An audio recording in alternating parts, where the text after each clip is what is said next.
Kteni, bonjour. Bonjour. Aujourd'hui, c'est la fête du judo ici à Marrakech. On aimerait bien savoir d'abord, Monsieur Kteni, de vous nous donner votre bilan en tant que président de la Fédération royale marocaine, de la discipline, de la performance de l'équipe nationale. On est au deuxième jour, il reste encore une journée.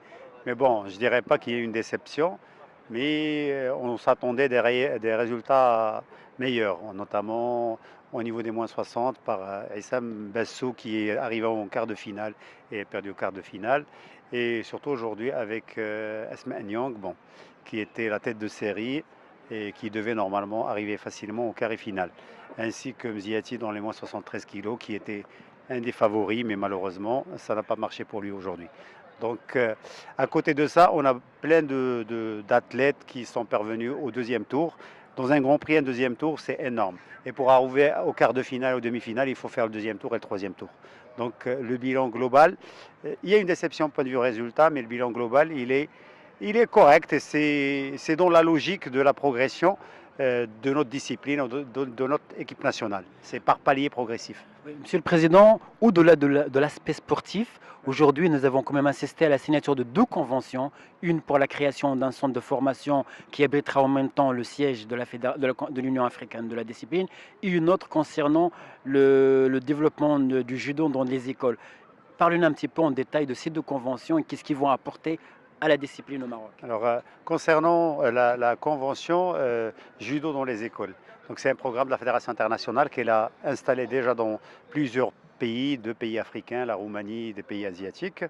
Et maintenant, c'est au niveau du Maroc, mais c'est un projet avec une grande ampleur, c'est-à-dire que la Fédération internationale va s'occuper d'installer des écoles de judo dans une quarantaine d'écoles dans tous les territoires du royaume, notamment au niveau de Dakhla, au niveau de l'Ayoun, la région d'Oujda, la région de Bni Mellal. Et pour nous, c'est introduire le sport et le judo particulièrement dans les écoles et élargir la base et véhiculer nos valeurs éducatives pour les enfants. C'est ce qu'on espère, parce que la Fédération internationale va s'occuper du projet pendant 2 ans. On espère que le relais va être pris par nous-mêmes, la Fédération, par le ministère de l'Éducation et par le ministère du Sport pour pérenniser cette initiative. Bon, le deuxième projet n'est pas nouveau. Bon, ça fait 2 ans et demi qu'on discute pour la création du centre africain au Maroc. Il y avait un problème de ville et d'attractivité. Et après 2 grandes manifestations à Marrakech, bon, la Fédération internationale a préféré que le centre soit à Marrakech parce que c'est une ville attractive, c'est une ville connue et il n'y aura pas que les équipes africaines, il y aura des équipes européennes, asiatiques qui peuvent venir au centre international. En plus de ça, le centre international va abriter le projet sport-études pour le judo. Et pour nous, c'est un plus que ce soit la ville de Marrakech. Ouais.